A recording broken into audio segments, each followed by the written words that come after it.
আজকে এই কর্মসূচির মাধ্যমে বাংলাদেশ ঘোষণা করছে, বাংলাদেশের জনগণের পক্ষ থেকে জামাত ইসলামী ঘোষণা দিচ্ছে, আমাদেরকে আপনারা বাধ্য করবেন না।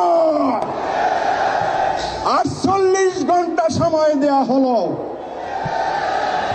আগামী 20 তারিখের মধ্যে আমাদের প্রিয় নেতাকে যদি বুকে জড়িয়ে ধরে মুক্ত মঞ্চে আনতে না পারে, গোটা বাংলাদেশ জুড়ে অব্যাহত লাগাতার কর্মসূচি শুরু হবে।